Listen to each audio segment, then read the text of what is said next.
started, my magic word that we use at our church is lock in. So that's what we're doing from the beginning. We're gonna lock in this morning.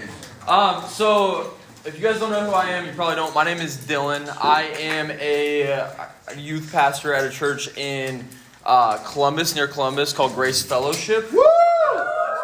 So there's a couple of you guys in here. And this is one of the topics that is my favorite to talk about because I feel like we don't talk about it ever. And when we do, it's a very surface level talk. So there's going to be times this morning that what we're going to talk about is going to be super surface level. And then there's going to be times where it's probably going to be even a little too specific at times. So we're going to get into that. I also say this, I hear my own voice enough, and so I need some interaction this morning. My first momentum as a student was like 9 years ago. We're Friday, right? Getting close to the end. I know how hard it is to stay awake when you've just woken up and you're sitting in a seat. So my goal this morning is that you would stay awake and that you would take away just one thing and you would be able to learn from that. That's my goal. If we can do that, it's great. And then I like throwing things. If you've ever been around me, if I have the ability to throw something, I'm going to do it. So I have two things I'll be throwing this morning. I have Smarties. So if you're being a Smartie, I'm going to hit you up with a Smartie. I have Dum Dums. You guys can basically take it from there. Okay. So it's like the best because if you're wrong, at least you get a sucker. But it is what it is. Okay, so let's get into it. Okay, so we're talking about Jesus, money, and my future. If you were hoping I was going to be telling fortunes this morning, I'm so sorry because I'm not. But what we are going to do is we're going to talk about how all of these kind of combine to make one of the most, I wouldn't say the most important things, but something that is going to be around for the rest of your life. How many of you have spent money this week? Okay. So it's like one of those things where sometimes you walk in, you're like, is this applicable to me? I don't know. Maybe I was just walking by, my friend was coming to this. I don't know if this is something that's going to like make a lot of sense to me. This makes sense to everyone because all of you have money, will spend money, will need to save money. All of these things will happen and they all combine. All of you have a future, whether that future is you walking out of the door or years and years down the road, or make it to your 90, 100, whatever. And then Jesus is real, so that's how that works out. Okay, so that's our three things for this morning. And then I'm going to give you guys just a little bit about me real quick, but because I think what Joel said, you guys will listen to me more if you see how awesome my family is. I know. So that's my wife. It's actually cool. We started dating as sophomores in high school, and we both did not know who Jesus was, separately came to know who Jesus was, got married a little over 2 years ago, and she's my best friend. She's the best. Her name is Jackie, so I'll probably refer to her at some point. And then this is my dog, who I love so much. So much. Is anyone in here Marvel fans? Anyone? Marvel, like the superheroes? His name is Groot. Anyone? Okay, great name. I was so pumped, man. When me and my wife, this was also terrible. Don't do this. Listen to everything else I say. Don't listen to this. Week after we got married, moved in together, all that, we got a dog that week after we got back from our honeymoon. But it was awesome because I was like, what if we named him Groot? And she was like, yes. So I was sick. Anyway, that's enough about me. Actually, I'll give you a little bit more. So, I normally, especially for those of you who have been with me before, I normally just talk about the dumb things I did. So this is a little bit different for me because I'm not in any way bragging about the things that I've done. I'm just talking about the ways that God has used this idea of money through me over the years. And so it's a little bit different because I'm talking about the things I have done well. But just know, I mess up as much as all you guys do. But this is an area where I feel like God has given me a little bit of a gift. And I got to say this. This is not financial advice. That's the warning I'm giving you guys. But I do have a financial planner friend in the room. That's right. So I know. Yeah. So if at any point I say anything that's wrong, it's on him actually. So if you guys go broke, go bankrupt, anything from any of the advice I give you, it's actually Logan Gray's fault. He'll get you First and last. He'll hand you his business card after this. So now, that is officially enough about me. So I want to start off with this verse. This is basically the whole idea of what we're talking about today. It is Luke 16, verses 10 through 13. And if I think we're talking about money and the idea of stewarding, someone help me out. What does the word steward mean? Not steward, like the name, steward, with a D at the end. Someone help me out. Anybody want to take a guess? Yes. Take care of something. You're so smart. Congratulations. Plenty more where that came from. So stewarding is this idea that God gave us everything and it is our job to then be able to take it and use it well. And so this verse says, whoever can be trusted with very little can also be trusted with much. And whoever is dishonest with very little will also be dishonest with much. So, if you have not been trustworthy in handling worldly wealth, who will trust you with true riches? And if you have not been trustworthy with someone else's property, who will give you a property of your own? No one can serve two masters. Either you will hate the one and love the other, or you will be devoted to one and despise the other. You cannot serve both God and money. And that end of the thing, and this idea, people a lot of times say money is the root of all evil. But if you look at the verse, it says the love of money is the root of all evil. And we have to understand that because Jesus isn't saying money's bad. He's saying loving it and putting it above him, that's when it becomes a problem. Because if he thought it was a problem, he wouldn't have talked about it as much in Scripture as he did. I forget the exact number, but I think it's close to a third or a fourth of his parables involve the idea of money or the principle of money. He talks about it a ton because he understands how big of a part of our life it's going to be. We need currency. It makes sense. It's the way that we do our life. And so that's what we're going to get into, but I want to start with some questions. So let's kind of, I want to see the age range in here. How many of you are in middle school or 9th grade? Let me see your hands. Okay, 10th grade, 11th, 12th, and then graduates. Okay, so a lot of you are 12th and graduates. And here's what I want you to understand. Even if you were in that middle school to 9th to 10th, this is still, it's actually probably even more applicable to you because you'll see why in a little bit. But this question that I want you to start with are, what are some of the things you think you'll spend money on when you hit adulthood? So, yeah. Guitars. Guitars, nice. What else? Mortgage. This guy's getting a house. That's what I'm talking about. What else? Kids? Yes. Kids. Yes. What is it? Lambos. Multiple. That's not one. Yeah. Taxes. Taxes are the worst, man. Yes. Bills and houses. What else? Yeah. Investments. What a dime. Okay, I need to throw one more back there. Yes. Clothes. Yes. You got to wear clothes. Okay. So the arm's locked in today. I got to tell you that. So you guys should be good.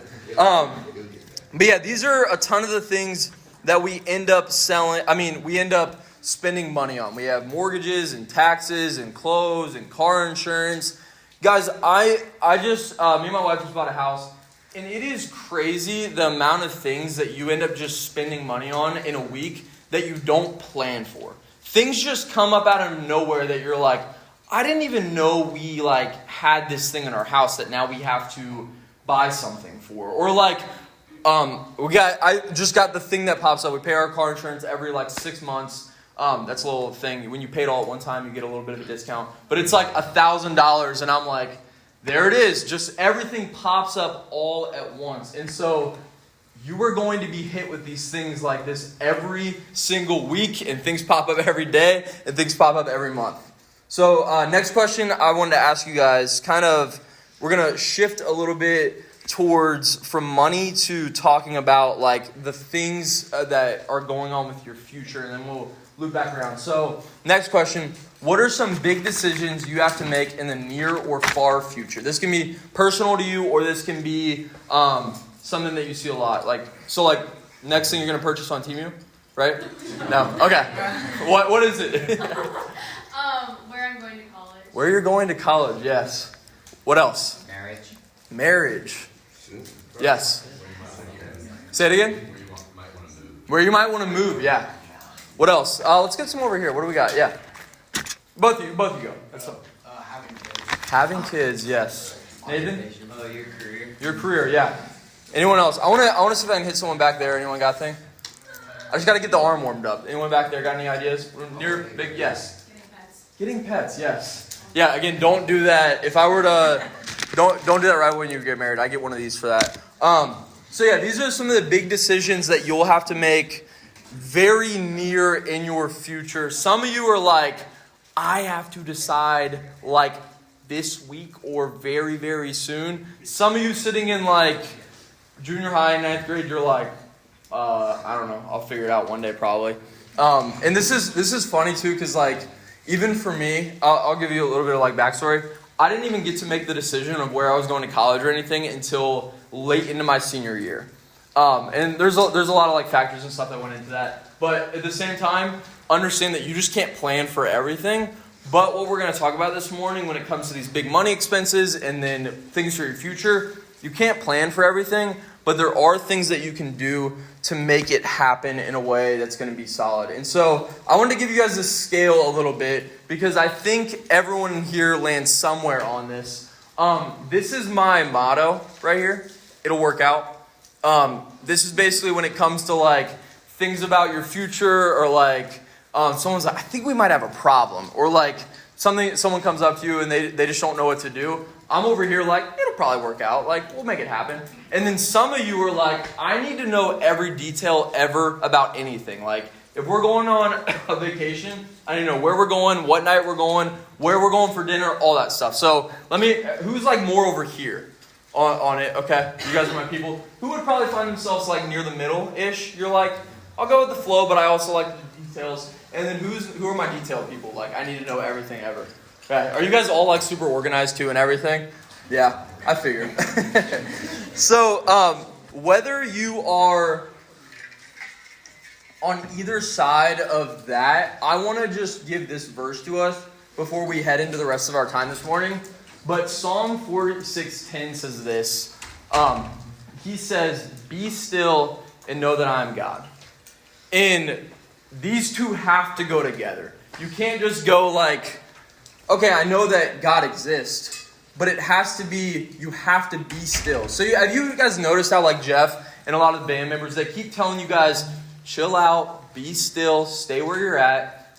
There's a real biblical reason for that. It's not just like they're like, well, let's just kind of stay here. It's easier. No, like being still and allowing God to speak into your life is the most important thing. And so before anything we get into with the super specific stuff, what we have to do in every situation is we have to be still and know that He's God and know that He's good and know that He has the best interest for you. Okay, so here's what I want to do. I want to get a couple people moving around a little bit. I need someone who would say that they are like quick, they feel like they can move well, they feel like they're feeling agile this morning. Yeah, you look so confident, man. I need you to come up. Yeah, come on up. And I gotta grab something back here real quick. Have you guys been eating couple? I wouldn't have let you. I would have. Okay. Let's go to David. What's your name, man? David. David. Good to meet you, man. What do you play in sports? Soccer. Soccer? Okay. Unfortunately, I don't think using your feet is going to be helpful in this situation. That's okay. You play goalie? What was that? You play goalie? Yeah. Oh, you do? Okay, so he's got the hands for it. Perfect. So, here is going, David. This is what you're going to be doing. You are going to be competing against someone. Okay. You have this table right here. I need you, when I say go, you're going to be starting in a little second. You are going to take one of these at a time, run over, drop it, come back, take it, drop it, okay? So that's going to be your goal. And then I need someone who you would say like, sports are not my thing. Like, I can do them and I can move, but like, they're not my thing. Did I see a hand back here? You want to do it? You want to do it? Yes. Okay. So we got a little competition this morning. So, what is your name? Sophia. Sophia? Okay, Sophia. So here's what you're going to do. His distance, way shorter, right? And you're way quicker, right? Yeah. You should be able to do this. Okay. You don't play any sports, anything like that. Don't. I broke my finger playing basketball. Okay, you're perfect for this. So, here's what we're going to do. you are going to start over here, okay? So this is your table. No, it's actually better for you. So just don't hit her or don't get hit, please. So you, Sophia, right? Yeah. Okay. You are going to go down the line. You're only able to take one of these stacks at a time. So you'll take one, and then back in that corner there's a container, okay? And so I just want you to chill out and walk and take an easy pace, okay? So you'll grab your thing, and then you'll just kind of walk over, and my guy's going to be sprinting back and forth over here. And you're just going to take it over, maybe stop, say hi to someone, okay? Do your thing. And you are a planner, right? Or can we say that? Okay. And yeah, in this situation, you're a planner. So he over here, he was overslept, wasn't really paying attention, like, just kind of got late to this whole situation, to the skill competition. You, my friend, have woken up early, you're ready to go, you're planned ahead, and you're starting. So I want you to take your first one, and then make your way over there. And then you'll come back, and then you'll go down the line. Go ahead, yeah, you're way ahead. And then, like I said, I'm so sorry, you just started late, and so this is kind of the thing that happens when you start late. You got to just watch people ahead of you get the work done. And again, you can feel free to stop, talk to anyone, have a good time, maybe eat one of them while you're at it. Like, you got plenty. And so at the same time now, so you'll be going down this aisleway, you'll be going down this, okay? Are you ready? Yeah. I don't think you are, because you're so busy, right? You're tired, you've been doing too much. You're like, oh man, yeah, go for it. Yeah, keep going. You're like, I got friends and like we hang out, and so I gotta be doing this, and I've had other decisions that I made, and I'm just like too busy to be thinking about this whole skills competition, right? Don't have time. And she's over here just like focused, right? Determined, getting this goal done. And you finally show up to the Skittle competition. You're ready to go in 3, 2, 1, go. As quick as possible. So right now, you dropped one. she has 3. It's okay, keep going. Pick it up. So she already has 3 in there. We already got 4, 5, 6. Look at that. He figured out the movement. 7, 8. Okay, at this point, seems like he's ahead, right? I mean, what do you have in there? 3 of them? Yeah, like we're right around 3. So what you guys will see is he's going one at a time. Every time she goes to a pile, it is double the amount that she has. The focus and pure determination right now is incredible. Yours is filling up very, very quick though. And once she puts that in that bucket, can one of you just hold it up for me and let us see like how much is in there? Can you guys see that? Can someone stand and hold that up? That's very empty, right? Very empty. So slow. And she's kind of getting crushed right now. And my guy is just completely filling this up. It's like not even close at this point. But again, she's still been determined. She started first. She's been working on this her whole life. She's been preparing for this moment. He just kind of woke up, showed up, and things are happening. And so still, his bucket is pretty full. But I'm so sorry, because you got to take a break in the Skittles competition because you're so tired. Oh no, some of them spilled out. I'm so sorry. But then you woke up and you're like, all right, I got to get back to work. Come on. But you, at the same time, you've been so dedicated and focused to what you've been doing that now you've earned actually a little skills bonus for your work. Come on, keep going. You're good. And so because of your hard work, and since you've been doing it from the beginning, you get a little extra. It's good. So keep going. I know it's great. And I still think he's ahead because of the speed and the fact that he's still working really hard at this. And can I get that held up one more time? One more time before the end. Ooh, it's actually, so now we're about midway through a little, and still ahead, but it's getting close, right? If you weren't awake, you're awake now, for sure. Ooh, that sounded like a lot of Skittles. A lot of Skittles. Okay, so I'm going to give you guys until the time that she empties the last cup over here. You have a little bit of time to make these last Skittles count. You got to work. You got to work. You got to go. You got to go. Ooh, sorry, Skittle stack. Gone. So sorry. Oh! And time. All right. So let's see. Let's go ahead and bring that up. First off, let's give a hand for these guys. Appreciate it. I'm gonna give you 3 minutes. Do with tell us what you want. And then, oh my gosh, okay. So let's see. Look at that. She even took herself a little treat. So we had someone, wow, probably looked like they worked way harder, was way faster, did everything. This is about how many they had, right? And then we have our other friend who absolutely dominated and crushed it. Good work. So appreciate you guys. Give them a little hand real quick. So if you're like, okay, what the heck did we do that for? Here's a little bit about why we did that real quick. One, it was to entertain you guys and keep you awake. So I hope we basically are starting from the beginning now that we're all awake, especially our two friends that just went. But this is what we're going to be mainly focusing on today. And if you've heard it before, I still think it's something that when you've heard it, you can lock into it and be able to grow from it every time you talk about it. So how many of you guys have heard this idea of the compound effect? Anybody? Okay. Not that many actually. What about, it might also have heard this term like 1% improvements. Have you guys heard that before? Yeah. Okay, so about, like 7 of you? This is even better. I thought a lot of you guys would have heard about this. So, some of this is taken from a book. It's called The Compound Effect. I remember when I read it and being able to start clicking this together with God's Word, it just makes so much sense. And if you don't understand what happened by now, I'm going to kind of go back to this in a second. But what we just saw was this idea of the compound effect and the idea of starting early. And so the definition I want to focus on with this idea is this. The compound effect is the strategy of reaping huge rewards from small, seemingly insignificant actions. So the compound effect is the strategy of reaping huge rewards from small, seemingly insignificant actions. She was just walking back and forth, having a good time, eating a couple Skittles, nothing. This bucket was getting, working super hard at the same time.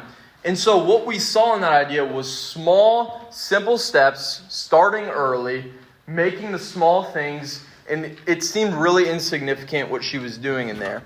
But this idea of 1% improvements, the compound effect, basically if we're talking 1% improvements, if you just improve something 1% each day. So let's say even I read a page of something every day.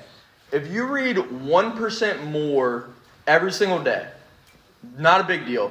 You would actually be reading around 37 times more than you were in 365 days. And again, this wasn't a big change. You weren't my goal, I read 1 page right now. My goal is I'm going to start by reading 37 pages. Because you guys know, how many of you guys have been in Momentum before? A lot, okay, good amount of you. You walk away from this thing going, I'm going to do this. I'm going to read my Bible. I'm going to get home. And you've probably even read all of Genesis. And then the next week been I don't know where my Bible is even at. It constantly happens. But when we do this and we go, I'm just going to make a small improvement every single day, this is when big things happen. So I think next I need maybe a couple more friends. Okay. So I need 3 friends. Can I get 1 friend? What's your name? Warren. Warren? Warren. Oren. Yeah. With an O. Yes. Got it. Oren. Yes. Noah. Noah. Oren. Noah. Let's get a girl. Yes, back there. Mace. Oren, Noah, and Mace. So Oren, you're going to be friend 1. Noah, you're going to be friend 2.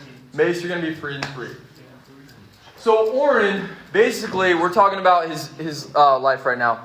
He didn't really change anything. Let's start today. Goes home, doesn't really change anything about his life. Just kind of goes with things that happen. He's like, you know what? I kind of like my life. It's pretty good. I'm just going to do nothing to change it. Noah, but what he does is he makes a ton of small changes. He goes, I'm going to basically start reading 10 pages of a book a day. I'm going to just eat 125 calories less throughout my day. That's maybe a pop or a candy bar or literally just maybe a little bit less of something. And then walk an extra 2,000 steps a day. I think that's right around less than a mile. And listen to maybe a 30-minute helpful podcast on your way to and from school or work or anything like that. And then Mace, I'm so sorry. You've actually decided to make some small changes in the bad way. So instead of making some good changes, you've decided I'm going to watch a TV show each night. I'm going to eat just 125 more calories a day. Like, I'm just going to eat just a little bit more throughout my day. And, like, I used to take on my work break or whatever, I used to go walk around. I'm going to stop doing that too. Very small things that if a friend told you, I started watching a TV show, you'd be like, cool. Or like, I don't know, I just found this new snack that I like. You'd be like, cool. You wouldn't think much of it. But here's what happens to these three people. Here's a couple of things that happen. So 18 months, this is like the first time that we actually start to see some real changes. So we're talking a year and a half later, nothing really changes. But then in 31 months, friend 2 is down 33.5 pounds from where they started. Friend 1 is in the exact same place that they started in. And friend 3 weighs about 33.5 pounds more than they started. I know, so tough. So tough. But here's what's so crazy about this. Again, these were not big changes at all. These were very small things that happen on a daily basis. Like, seriously, think about that. 125 calories. Like, I don't know if it's on here, but like, if you ate 2.5 of these suckers every day, nothing, that would put you in 3 years or whatever. Again, you're talking to me about money. This is math. I'm not great at it. So, 31 months. But then I'm going to give you guys a little bit more, like, just more get into the money on this. So, this is talking about investor 1. So, we're not going to, again, not a financial advisor. Talk to Logan if you need real help on this. But this is like just very simple, basic level of this. So, let's say investor 1. Who's my first investor? Who wants to be an investor today? You're investing? What are you investing in, Blaine? Perfect. Okay, investor 2. What do we got? Yes, back there.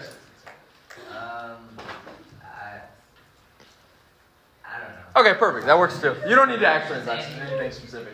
So, investor 1 at 25. So, I'm turning 25 in August. 25, basically all you do is you set aside $5,000 a year for 10 years in a row. Oh man, I should have had this number. But I think that's around like $13.50 a day. Someone help me out, please. Is that close? Sound right? Logan, my math guy, is that right?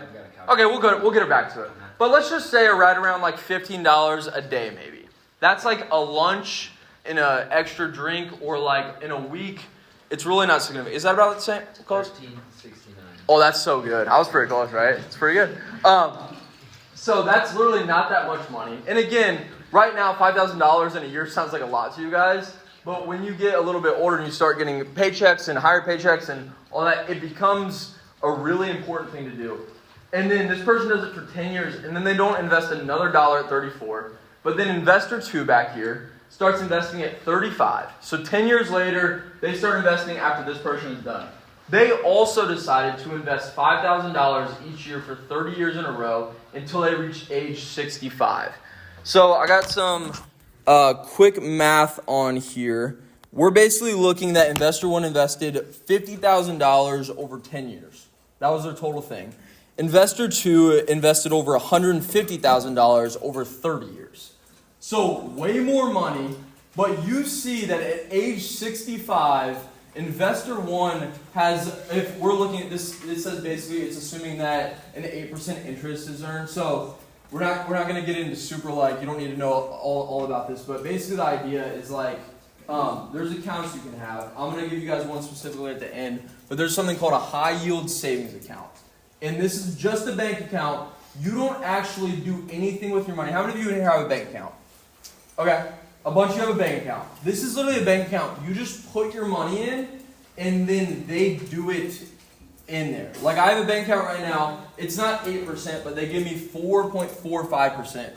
Literally no risk. All your money in there is insured, and they just compound my money in there. So they take the money in there, they compound 4.45% every month, and then that money continues to grow on top of each other and continues to grow and grow and grow. And so we're looking at like 8%, which is like a standard return on the stock market.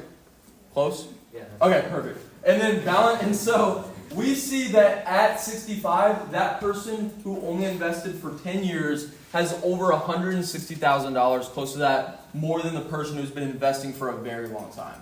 So this is the idea that starting early, making the small contributions, makes a massive, massive difference. And so when we see this happening right here, what we want to do with it is we want to be able to start applying it to Scripture now because, like this guy who had the compound effect, and then we're looking at stocks, and we're like, okay, whatever. If we don't bring this back and talk about Scripture with it, it doesn't matter. And when we look at the compound effect, my favorite thing is there's always these business guys who write books and authors and everything, and they're like, guys, listen, I came up with this new idea that no one's ever heard of. And then you read the Bible and Jesus has been talking about it forever ago. Every single time you're like, that's a great idea. Yeah, it's because our Lord and Savior talked about it first. So, in Luke 16, again, this is the verse we started with, but I want to bring it back now that we've kind of walked through some things on money and all that. Whoever can be trusted with very little can also be trusted with much. And whoever is dishonest with very little will also be dishonest with much. I wanted to talk about, again, where you at, who did this one? Again, where you at? I lost you. Yes. What did you do towards the end? Did a little dumping pool, right? Oh, Yeah, investment, yeah. So, this idea of like, when you don't honor the little that you have, what you do is you try to find ways to get ahead because you are missing out on the things that God actually has for you. And then again, it moves on and says, so if you've not been trustworthy in handling worldly wealth, who will trust you with true riches? And so I want to combine this with something, and then I'm going to get into the very specific stuff. So we talk about money. This verse doesn't specifically say money, but you'll see why I brought it up. So in 1 Chronicles 29:14, it says, but who am I and who are my people that we should be able to give as generously as this? Everything comes from you, talking about God, and we have given you only what comes from your hand. God created everything in the beginning, and he said it was what? Good, right? So if God created everything in the beginning, and he said it was good, and every good thing comes from him, God, while at the beginning, he didn't go like, all right, guys, Adam and Eve, see this right here? Got $1 for you. No. But very early on, they established currency, and this idea that was given to people is something that God gave us. And so God gives us money. It's good. He created it, and so therefore, we should learn how then we can go about owning it and being able to give it. And I just love the fact that it says like we should be able to like give generously as this, because it even talks about the fact that like you have so much that you're literally overflowing with what you have that it's easy to give generously in this idea. And so, and again, kind of going on from there, we talked about already, every good and perfect gift is from above, coming down from the Father of heavenly lights, who does not change like shifting shadows. And so again, this idea, God's good, money's good, but people talk about money and they say it's evil. It's not. And I'm going to get into more of the specific stuff now when it comes to this. But if you walk away with one thing this morning, I want it to be this idea. You have to be faithful with the few. And I'm going to move to this because I want to give you guys some more. So you have to be faithful with the few. And we're talking about our future, right? More than just our money. But when we say this, we have to be faithful with the few minutes we have, the few dollars that we have, the few talents, friends, families, classes, miles, possessions. We have to be faithful with those little things that God's given, because what we see is those little things that we're given, they go on to become big things towards the end. And so this idea that we have to be faithful with the few, if you can lock this into your head, and when you're making decisions, you can go, it's just a pop from a soda machine. Like, or it's just like, what if I just got a bigger size at Wendy's when I got, like, I'm not going 4 for 4, I'm going biggie bag. Like, what if I did that? Like, these little things like this, instead if you started to think like, well, I normally get the biggie bag, but what if I just drop down a little bit? Or like, I normally will do this, but like, what if I just bring like a drink from home that if I go to the store, I can get for half of what I was paying? Like, you start to realize there's so many things that you can cut in half and you can save a couple of dollars. Because if you can think of a different way to save just a couple, or what we'll get to in a little bit is like how to make a little bit, you will realize that those little things that you pay will make a big difference in the end. And so again, I want to keep reminding you guys of this. What I get at the beginning, I said, be still and know that I am. Who said God? Anyone? You did? Shout out, boy. Anyone else say God? Good job. Good job. Anyone else say God? Good job. Okay. Be still and know that I'm God. Again, in all of this, financial decisions, college, everything, this is the answer you probably hate. And you're like, I just wanted to know where to go to college. Start with Jesus. And you're like, dang it, that's not what I wanted to hear, but it's the right answer. You start with Jesus, you go to him, you be still, you talk to God. But what I want to get into now is how we be faithful with the few dollars that we've been given. And so these are some very specific things. And I thought I'd share real quick. Sorry, I got an ice cube in that drink. I had to chew that real quick. I want to give you guys a little bit of insight. So for me, I think the thing that God's gifted me with is just the ability. I don't have a specialization, but I can just kind of make money with, my thing is like reselling. So does anyone in here anyone resell stuff? What do you resell? Anything? Watches? Toolboxes. That's incredible. What? Just like do tools, no toolboxes? Toolboxes. Let's go. What else? Yes. I already sell candy and chips at my school. Let's go. Yeah, what else? Lego. Lego? Yes. All right, yes. Clothes. Clothes, yes. So for me, one more, yes. I sold my sister's crochet stuffies once at a bazaar. Nice. So for me, the first thing I ever did was I realized, you guys know those little $1 candy bars that like fundraisers will do at school? You guys know what I'm talking about? I think it's Anthony Thomas. Is that what it is? Yeah. Is that what I'm talking about? Like the little caramel bars? So I noticed that there would be someone who would bring those in and they were selling them for $1. And then it was the worst towards the end of the day because they would run out of them. So what I did when I first realized this idea of supply and demand, you guys know what that is? There's a supply, there's a demand. When the supply is low, the price goes up. When the demand's high. And the opposite. So a ton of supply, low demand, no one wants to buy it. Very low supply, very high demand. I found everyone I knew that was selling these candy bars for $1, and then I started selling them for $2. And it was incredible. And people would go to me, they're like, I'm not buying that. I can go to this person and get it from $1. They would go to that person and realize that I bought them all, and so then they had to come to me. It was great. So that very quickly got shut down. But then what I started doing from there was, it's because I keep pointing at Logan, but he's my friend too, and we've done a ton of this stuff together, which is cool. But like I've sold things from thrift stores and shoes on like Nike and everything like that, and go to garage sales and like, so that's my thing that I do. I just feel like I have the ability to be able to get into that, the like work hustle, all that stuff. And so that's my thing for me. Your thing might not be that, but the thing that I want to get from you, because we're running out of time, is I'm going to walk through 4 points, and then we'll go to some Q&A.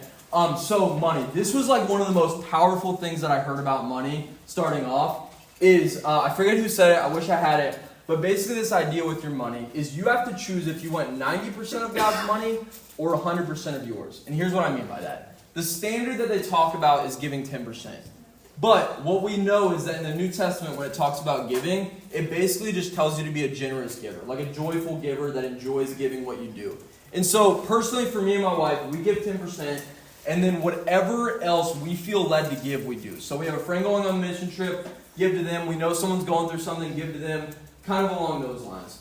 But what we know is when we're faithful with our few, and in the Bible it tells us to give our first and best to God, when we give, just like I'm giving you a standard number of 10%, you're basically saying, God, I know this money is yours, and then the rest, I know that you trust me with what I'm going to do with it. And so you're saying, I want to have 90% of God's money. Or you can make the choice to go, I know better, I'm going to take 100% of what God's given me, and I'm going to use that. And you might even be thinking, you're like, Dillon, I have $4.76 in my checking account. How the heck am I going to give it? Like, what is that going to do with it? But if you read, there's like parables about talking about, I feel like it's like a widow who went to the temple and she gave like the rest of what she had, and Jesus looked at her and said like, this was more than anyone else gave when you look at her heart with it. And so this idea that like when you're looking at your money, your time, all of this stuff when it comes to the things with your future, giving your first and best and choosing the things that are few and you're faithful with are the most important things. And then next up, this is such an important money like tip, living below your means. Can you go to the movies right now? Who could afford to go to the movies? Don't. No, I'm just kidding. But what you could do for us, it's like $12 to go to the movie normally.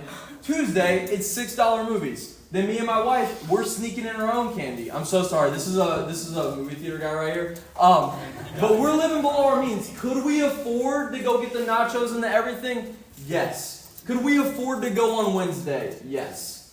we don't, because then we have more money that we're able to be generous with. And so finding those ways where you're able to be more and better with your things that you have. So like, you can drink the iced coffee. Get the stuff at home to drink the iced coffee. I promise you can make good iced coffee. Stuff like that. So finding those little ways to live below your means. And then this one is kind of silly, but finding your hustle is an important thing with money. And this might not even be like for you. It might not be reselling. But you can be just incredibly crafty. And you're like, people see like the bracelets I make. They see the maybe like bookmarks I made. And they're like, that's so cool. Like, where did you get that? And you tell them like, oh, I made it. And like, that's something you can sell. And again, think about this. If you just made like $17 a day, that's $5,000 extra that you're able to set aside. And we saw that graph and everything from there. Because when you think about that, you're like, if I sold 4 bookmarks, it cost me $3 to make a day. I mean, you're sitting at it, and it's like, yes, it's a lot more simpler to say, but understanding even that when we looked at our friend who started over there, they started very small what they were doing. And anything you do that's like a hustle, a side job, anything like that, it is going to be slow and grueling at first, but then you see like this thing that picks up. So again, for me, like, I sold on Poshmark and eBay, like those are the things I did. And to start off, it was so dead. But then as you like built it up and built it up and built it up, it was like things sold every single day, and I was able to put that money away. Like, again, not bragging, but seeing what God's done for me. Like being able to know that like at 24, I was able to, because of the things I'm talking to you guys about, I was able to get through college debt-free, pay through that out of pocket, and get a house with my wife, and pay for a wedding.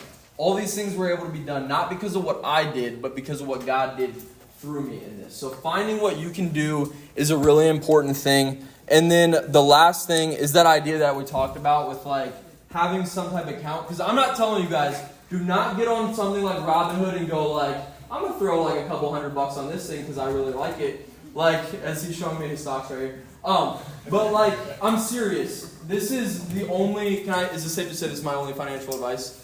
Get a high yield savings account. That's fair? No risk? Okay, thank you. No risk in that. That would be terrible, and we would all be doomed anyway. So that's like the only thing that can happen. But again, you throw your money in there, and you're like, but I only have like $50. But your $50 is going to go away anyway, so wouldn't you rather make a couple more cents with it? Like, for us, we're like, wow, this is actually paying for like one of our car payments or something along those lines. It makes a big difference with that.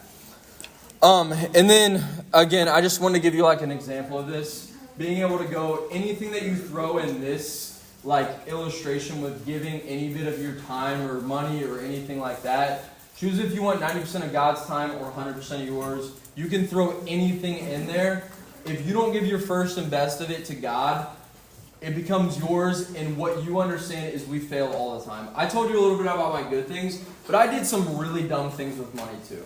I did the thing where I was like, I'm so smart, I know this stock is going to be awesome, and I think I lost like $700 on it. So stuff like that. I thought I was smarter. I was like, this is a quick rich, I feel like this is going to be really good. Wasn't good. But what I know is that when I was able to build up money over small times, it made dividends and it was so much better. So, to wrap up before we do this, we'll have 5 minutes when we're done here, and then I'm going to stick around for a minute if you guys have any questions with that. But basically, here's what I want you to get from this. Again, I didn't tell you where you're going to go to college. I didn't tell you what job you're going to have. I didn't tell you who you're going to get married to. But what I want you to understand is the things that you do now make that decision for you down the road. And you're like, how does that make sense?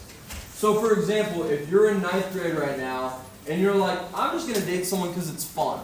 What you're doing right now is you're paying dividends into what your marriage will be later. Because you started a relationship with someone. And so when you start to realize that relationships are meant to bleed into marriage, and you go, this is a serious thing, and you start that, and with that in your mind, you're then paying the good dividends there that's going to lead down the road. And when you're like, I don't know where I'm going to go to college, I guess I'm going to make this decision right now. The things that you put on your college application aren't from that day. They're the things that you started working towards when you were in 7th grade, right? And so what I want you guys to think through is like, what are the things I started with now? How can I make the small changes today? And if you guys can walk away, my only thing I want you to do is take a second and I want you to write one small change that you can make today. So literally today, walking out this door, you're like, dude, I drink no water. I just drink energy drinks and coffee. You're like, I'm going to drink a glass of water today. Awesome. Make a change like that. Pick one. And then I promise you, you'll see that pay off towards the end. So now, does anyone have any questions before we wrap up? Yes.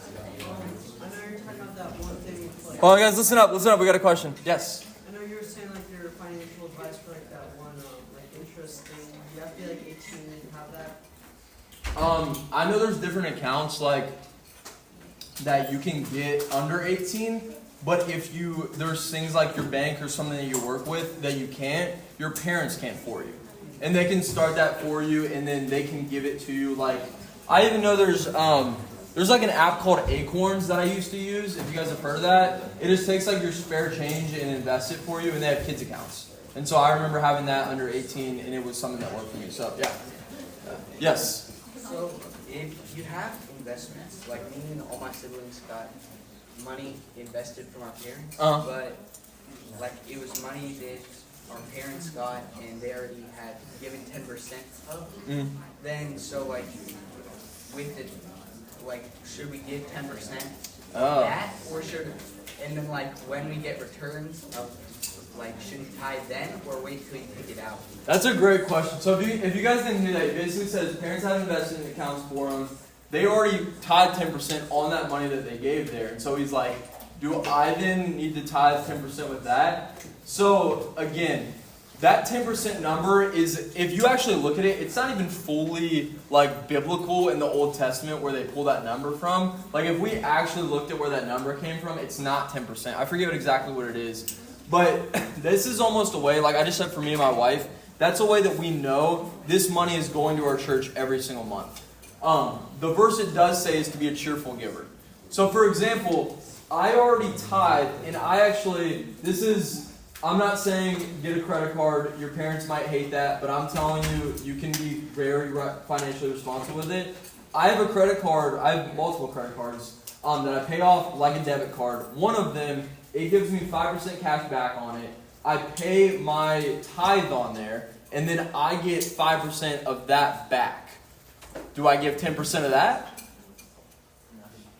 The answer is, if we start getting into very specifics on what to do with our money, we actually become more like the Pharisees than we should be. And so, try not to like assign yourself standards, but if like you're making some good money and you're like, I'm only going to give like a $5 when I have it, like that's different, right? So I think not holding yourself to those standards, but holding yourself to the idea of being cheerful with the money you're given. So if you're like, my parents set me up, I have some money, I want to be able to bless some people with that too, like that's for you to make, you know? So do you think you should, like, if you have high returns, then like, and you don't want to take it out, should you wait? Like, if you know you're going to give it and you know it's the right thing to do, but like, let's say you had like a 30% return in 1 year, and you didn't want to take it all out and give part of that, like, even though you wanted to, yeah. but like you could give more if you waited, what would you do in that scenario? In my opinion, I'm almost like, how can I make the biggest impact for the kingdom? And so God doesn't have a timeline on when you have to give your money. And so if it's years down the road and you're able to give more, I don't know. I think it makes sense. So it is 10:20. I want to pray for us really quick. You can leave. I'll stay up here for a minute and then we'll be good to go. But thank you guys so much for your time this morning. Appreciate you guys. So here's a prayer. God in heaven, Lord, thank you so much for today. Thank you for money that you've given us, but not just money, but the ability to be faithful with it, and that you've trusted us with it, and you've given it to us, and we can be, the idea is that we can be good with it, and we can make good decisions for our future. So I pray that students understand that this morning, and that they're able to make a small decision as they walk out of this room. In Jesus' name, amen.